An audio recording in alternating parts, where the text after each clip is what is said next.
ये साल था 1948, जगह थी कश्मीर। लेकिन जो कश्मीर खूबसूरती के लिए जाना जाता था, वहां माहौल उस समय वैसा नहीं था। घाटी खून से भीगी हुई थी, आसमान में धुआं धुआं था, पहाड़ियों से गोलियों की आवाज गूंजती रहती थी। ठंड भरी रात में भी बारूद चारों ओर महक रहा था। घाटी में जहर फैला हुआ था। ऐसे में कश्मीर की नौशेरा घाटी में तबाही मची हुई थी। भारत के दुश्मन कबायली और पाकिस्तानी सेना के घुसपैठिए गांवों को आग लगा रहे थे। मासूम लोगों को लूट लूट कर उन पर कहर ढाया जा रहा था। लेकिन इसी टाइम पर एक शख्स ने इन कबायलियों को और पाकिस्तानियों को ऐसा सबक सिखाया कि उस शख्स को नौशेरा का शेर कहा जाने लगा। ये वो शख्स था जिसके ऊपर पाकिस्तान ने जिंदा या मुर्दा पकड़कर लाने पर 50,000 रुपए का इनाम रखा था, जो तब की डेट में आप जानते हैं कि लाखों रुपए के बराबर थे। सबसे बड़ी बात यह है कि अगर ये शख्स शहीद नहीं होता तो शायद भारत का पहला मुस्लिम मिलिट्री जनरल होता। जी हाँ, नौशेरा में पाकिस्तानियों के दांत खट्टे करने वाला शख्स वो था जिसने पाकिस्तान में जाने से मना कर दिया था और भारत की रक्षा करते करते शहीद हो गया था।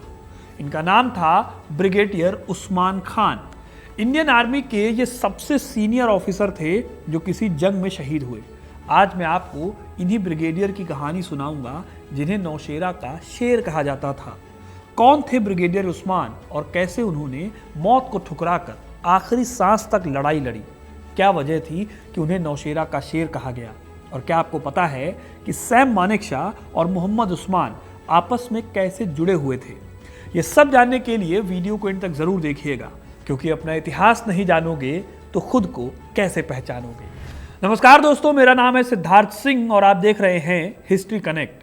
1947 में जब देश आज़ाद हुआ तो उसके साथ भारत के इतिहास का सबसे बड़ा संकट या सबसे बड़ी ट्रेजेडी भी खड़ी थी। ये ट्रेजेडी थी बंटवारे की। लाखों लोगों को रातों रात अपने घर छोड़ने पड़े थे और जगह जगह खून खराबे और दंगे के हालात थे। इस विभाजन ने न केवल आम जनता को बल्कि भारतीय सेना के अफसरों और सिपाहियों को भी तोड़ दिया। हर सैनिक को यह फैसला करना था कि वो किस देश की सेना में जाएगा, भारत या फिर पाकिस्तान। यही वो टाइम भी था जब मोहम्मद उस्मान के सामने भी उनकी लाइफ का सबसे बड़ा सवाल मुंह बाए खड़ा था। उन्हें भी पाकिस्तान या हिंदुस्तान में से किसी एक को चुनना था। कहा गया कि अगर वो पाकिस्तान में शामिल होंगे तो उन्हें पाकिस्तान के जनरल का पद दिया जाएगा, यानी वो पाकिस्तानी आर्मी के बहुत ही इंपॉर्टेंट पद पर होते।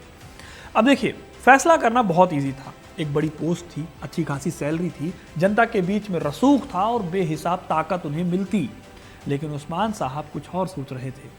यूपी के मऊ जिले में पैदा हुए उस्मान साहब के दिल में शायद ये सवाल गूंज रहा था कि क्या मैं उस मिट्टी को छोड़ दूं जहां मेरा जन्म हुआ, जहां मेरा बचपन बीता, या फिर जिसके लिए मेरे पुरखों ने पसीना बहाया। यही वजह है कि उस्मान साहब ने बिना हिचकिचाए पाकिस्तान के प्रस्ताव को ठुकरा दिया। धर्म की पॉलिटिक्स से ऊपर उठकर उन्होंने अपनी मातृभूमि को चुना। उन्होंने ऐसा क्यों किया, इसे समझने के लिए आपको जाना होगा थोड़ा सा पीछे, जब वो इंडियन आर्मी में शामिल हुए। ब्रिगेडियर उस्मान 15 जुलाई 1912 को मऊ जिले के बीबीपुर नाम के गांव में पैदा हुए। उनके पिता काजी मोहम्मद फारूक बनारस शहर के कोतवाल थे और उन्हें अंग्रेज सरकार ने खान बहादुर का खिताब दिया हुआ था। उनसे जुड़ी एक इंटरेस्टिंग कहानी ये है कि जब वो 12 साल के थे तब वो एक कुएं के पास से गुजर रहे थे। उसके चारों तरफ भीड़ जमा देखकर वो वहां रुक गए। पता चला कि एक बच्चा कुएं में गिर पड़ा है। सिर्फ 12 साल के उस्मान ने आओ देखा न ताओ, उस बच्चे को बचाने के लिए वो कुएं में कूद पड़े। ये उनकी बहादुरी का पहला सबूत था। वो पहले सिविल सर्विसेज में जाना चाहते थे, लेकिन उनके साथ एक प्रॉब्लम थी कि वो हकलाते थे और हकलाने की इस प्रॉब्लम की वजह से वो सिविल सर्विसेज में नहीं जा पाए। इसके बाद उनके पिता ने उन्हें पुलिस सेवा में भेजना चाहा, लेकिन वहां भी उनकी किस्मत ने साथ नहीं दिया। इसके बाद उन्होंने डिसाइड किया कि वो इंडियन आर्मी में जाएंगे। फिर उन्होंने सैंडहर्स्ट में अप्लाई किया। इस जगह पर उन्हें सेलेक्ट कर लिया गया। इसके बाद 1 फरवरी 1934 को वो ऑफिसर बनकर बाहर निकले। इंटरेस्टिंग बात यह है दोस्तों कि इस कोर्स में केवल 10 इंडियंस चुने गए थे और इन 10 इंडियंस में मोहम्मद मूसा भी थे, जो कि पाकिस्तान आर्मी के चीफ बने आज़ादी के बाद, और सैम मानेकशॉ भी थे, जो कि इंडियन आर्मी के चीफ बनते हैं आगे चलकर। और इसी सैंडहर्स्ट से, इसी बैच से निकले थे मोहम्मद उस्मान। 13 साल तक भारत के लिए काम करने वाले ब्रिगेडियर उस्मान में कूट कूट कर इस देश की मिट्टी के लिए प्रेम था। यही वजह है कि उन्होंने पाकिस्तान जाने के ऑफर को ठुकरा दिया।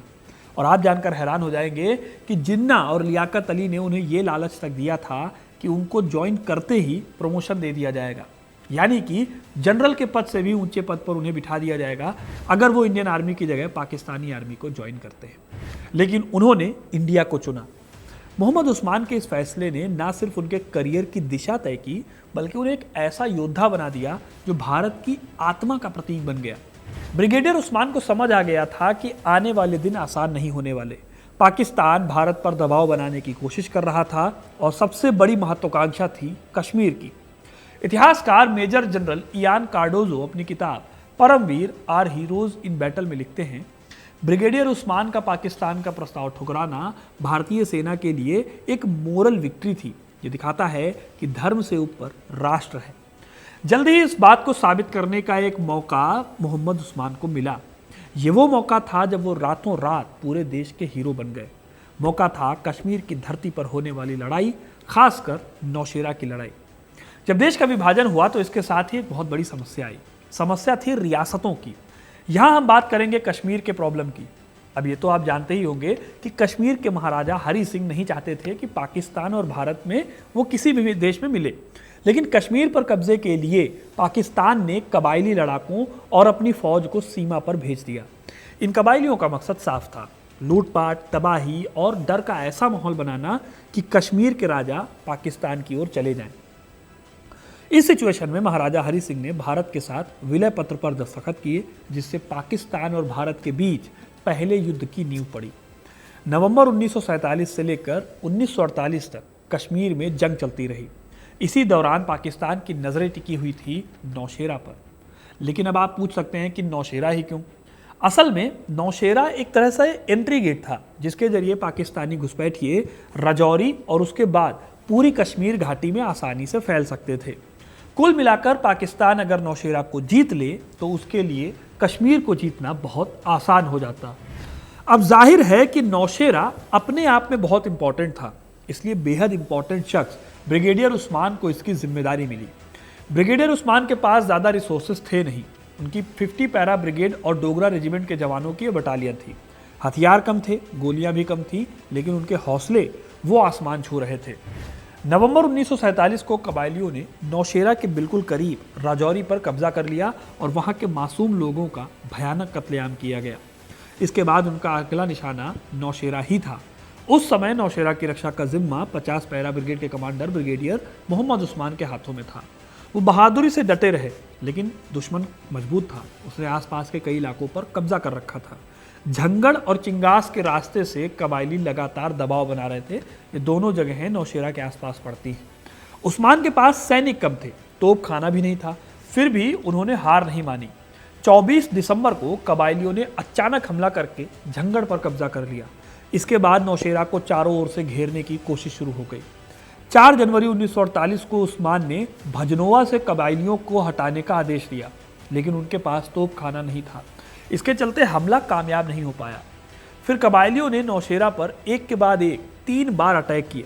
इनके पास 5000 लोग थे और तोप खाना भी था, लेकिन मेजर उस्मान अपनी सेना की बहादुरी के दम पर इन्हें लगातार हराते रहे। अब एक दिक्कत दोस्तों उस दौरान ये भी थी कि उस्मान एक इंटरनल चैलेंज से भी जूझ रहे थे। उस दौरान कुछ सैनिक उनके मुस्लिम होने पर शक करते थे, लेकिन उस्मान ने अपनी बहादुरी और लीडरशिप से सबको इम्प्रेस कर लिया। सैनिकों के बीच में उन्होंने जय हिंद बोलने की परंपरा शुरू करवाई और सबका भरोसा जीत लिया। जब नौशेरा की रक्षा ब्रिगेडियर उस्मान पूरे जोश से कर रहे थे, तब जनरल KM करियप्पा ने उन्हें बताया कि नौशेरा के पास मौजूद कोट की पहाड़ी से कबायली दोबारा हमला कर सकते हैं, इसलिए नौशेरा के साथ साथ उस पहाड़ी पर कब्जा करना भी जरूरी है। ब्रिगेडियर उस्मान ने अपने सीनियर से वादा किया कि वो ये काम जल्दी ही करके दिखाएंगे। फिर कोट पर कब्जा करने के लिए 1 फरवरी 1948 की सुबह ऑपरेशन कीपर शुरू किया गया। इस दौरान इंडियन आर्मी ने 2 तरफ से अटैक किया। मराठा सैनिकों ने छत्रपति शिवाजी महाराज की जय के नारे के साथ कबायलियों पर धावा बोला। शुरू में लगा कि इंडियंस जीत गए, लेकिन फिर कबायलियों ने अचानक जवाबी हमला कर दिया और कोट पर वो फिर से काबिज हो गए। उस्मान ने इस दौरान अपने रिजर्व सैनिकों को आगे बढ़ाया और एयरफोर्स की हेल्प से इस इलाके पर कब्जा कर लिया। इंटरेस्टिंग बात यह थी कि उस्मान ने अपनी बहादुरी और समझदारी की भी बहुत अच्छी मिसाल दी थी, क्योंकि इस लड़ाई में सैकड़ों कबायली मारे गए थे, जबकि अगर इंडियन आर्मी का नुकसान देखा जाए तो वो बहुत ही कम हुआ था। लेकिन दोस्तों, इन सब के बीच असली परीक्षा की घड़ी आई 6 फरवरी 1948 को। उस दिन कबायलियों ने पूरी ताकत से नौशेरा पर हमला किया।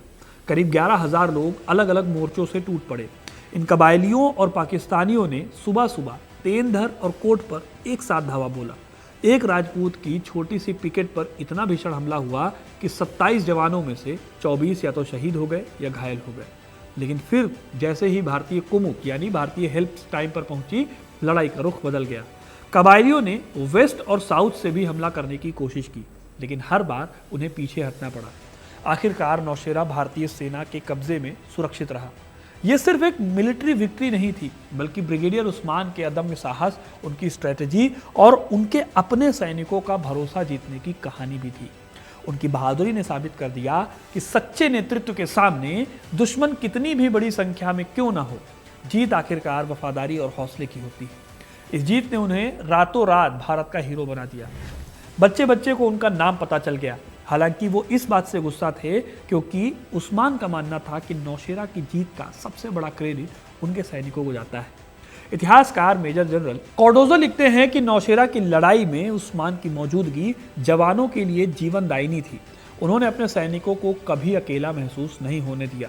दुश्मन भी समझ चुका था कि यह ब्रिगेडियर कोई आम अफसर नहीं था। हालांकि इसी दौरान झंगड़ उनके हाथों से निकल गया था, लगातार हमलों के चलते। General VK Singh brigadier Usman की जीवनी में लिखते हैं, दिसंबर 1947 में भारतीय सेना के हाथ से झंगड़ निकल जाने के बाद ब्रिगेडियर उस्मान ने राणा प्रताप की तरह प्रण किया था कि वो तब तक पलंग पर नहीं सोएंगे जब तक झंगड़ दोबारा भारतीय सेना के पास नहीं आ जाता। खैर, ब्रिगेडियर उस्मान की बहादुरी इस कदर फेमस हो गई थी कि एक पाकिस्तानी रेडियो ने उस्मान के सिर पर 50,000 रुपए का इनाम डिक्लेयर किया। अब आप सोचिए, दुश्मन भी जानता था कि जब तक उस्मान जिंदा हैं, नौशेरा को कोई नहीं जीत सकता। ये वही अफसर थे जो जनरल का पद ठुकराकर पाकिस्तान छोड़कर आए थे। उस्मान ने न सिर्फ नौशेरा को बचाया, बल्कि पाकिस्तान के सामने कश्मीर के हथियाने के सपने को भी उनको तोड़ दिया। उनकी रणनीति, साहस और नेतृत्व ने साबित किया कि एक सच्चा सैनिक सीमित संसाधनों के बावजूद इतिहास को किस तरह से स्वर्णिम अक्षरों में लिख सकता है। खैर, 10 मार्च 1948 को मेजर जनरल कलवंत सिंह ने झंगड़ पर दोबारा कब्जे के आदेश दिए। इस आदेश के बाद ब्रिगेडियर उस्मान ने अपने सैनिकों को वो मशहूर आदेश दिया जिसमें लिखा था, पूरी दुनिया की निगाहें आपके ऊपर है। हमारे देशवासियों की उम्मीदें और आशाएं हमारे प्रयासों पर, कोशिशों पर लगी हुई हैं। हमें उन्हें निराश नहीं करना चाहिए। हम बिना डरे झंगड़ पर कब्जा करने के लिए आगे बढ़ेंगे। भारत आपसे अपना कर्तव्य पूरा करने की उम्मीद करता है। इस ऑपरेशन को विजय नाम दिया गया। यह ऑपरेशन शुरू होना था 12 मार्च को, लेकिन उस दौरान इतनी ज़्यादा बारिश हुई कि 2 दिनों के लिए इस ऑपरेशन को टाल दिया गया। लेकिन जल्दी ही इंडियन आर्मी ने 18 मार्च तक झंगड़ पर कब्जा कर लिया। कहा जाता है कि जब इंडियन सैनिक बंकर पहुंचे तो वहां खाना बन रहा था। आर्मी ने इतनी तेज अटैक किया कि उन्हें आग बुझाने का भी मौका नहीं मिल पाया। इस कब्जे के साथ ही उस्मान का प्रण पूरा हो गया। वो दिसंबर से ही जमीन पर सो रहे थे। फिर जब झंगड़ पर कब्जा हो गया तो ब्रिगेडियर उस्मान के लिए पलंग मंगवाया गया, लेकिन उस टाइम पर कोई पलंग ब्रिगेड के हेडक्वार्टर में मौजूद नहीं था। इसीलिए सेना ने पास के एक गांव से एक पलंग उधार लिया और ब्रिगेडियर उस्मान उस रात उस पलंग पर सोए। हालांकि ब्रिगेडियर उस्मान के लिए फिर एक बेहद दर्दनाक हादसा हुआ जिसे पूरा देश भूल नहीं पाया। इसी लड़ाई के दौरान 3 जुलाई 1948 की सुबह नौशेरा में फिर से पाकिस्तानियों ने गोलीबारी शुरू कर दी। एक बार फिर से उस्मान अपने जवानों के साथ लग गए। उनको पता था कि ये लड़ाई सिर्फ इस जगह की नहीं, बल्कि बहुत ही क्रूशियल है पूरे कश्मीर के लिए। उस दिन उन्होंने आधे घंटे की मीटिंग ली शाम को, और फिर करीब 5:45 बजे कबायलियों और पाकिस्तानियों ने ब्रिगेड के हेडक्वार्टर पर गोले दागने शुरू कर दिए। इसी बीच एक गोला उस्मान के पास की चट्टान पर गिरा। उस गोले के छर्रे उनके पूरे शरीर में धंस गए। उन्हें बचाया नहीं जा सका और मौके पर ही वो शहीद हो गए। ब्रिगेडियर उस्मान की शहादत के बाद देश भर में सब लोग शोक में डूब गए। उनका पार्थिव शरीर जब सैनिकों के बीच से गुजरा तो हर किसी की आंखों में आंसू थे। पहले उनका शरीर जम्मू लाया गया और फिर दिल्ली भेजा गया। दिल्ली हवाई अड्डे पर हजारों लोग उन्हें अंतिम सम्मान देने के लिए पहुंचे। सरकार ने राजकीय सम्मान के साथ उनका अंतिम संस्कार किया। उनके जनाजे में भारत के governor general Lord Mountbatten, PM Jawaharlal Nehru और पूरे के पूरे मंत्रिमंडल ने भाग लिया। इसके बाद उन्हें मरणोपरांत महावीर चक्र से सम्मानित किया गया। इसी बात से आप अंदाज़ा लगा सकते हैं कि देश को कितना बड़ा नुकसान उनकी शहादत से हुआ था। दोस्तों, ब्रिगेडियर उस्मान सिर्फ 36 साल के थे, लेकिन अपने इस छोटे से टाइम पीरियड में उन्होंने ऐसी मिसाल कायम की जो किसी को भी मोटिवेट कर देगी। इंडियन आर्मी के इतिहास में अब तक वो वीर गति को पाने वाले सबसे ज़्यादा सीनियर मिलिट्री ऑफिसर माने जाते हैं। झंगड़ में वही स्मारक आज भी है जहां तोप का गोला गिरने से उनकी शहादत हुई थी। उनकी लाइफ और उनका सेक्रीफाइस इंडियन आर्मी के लिए एक अमर गाथा है। तो दोस्तों, ये थी कहानी नौशेरा के शेर की। आपको ये कहानी पता थी या नहीं, कमेंट करके ज़रूर बताइएगा। वीडियो को लाइक और शेयर करना ना भूलें और ऐसी इंटरेस्टिंग कहानियों के लिए, इतिहास से जुड़े रहने के लिए हिस्ट्री कनेक्ट को सब्सक्राइब ज़रूर करें। धन्यवाद।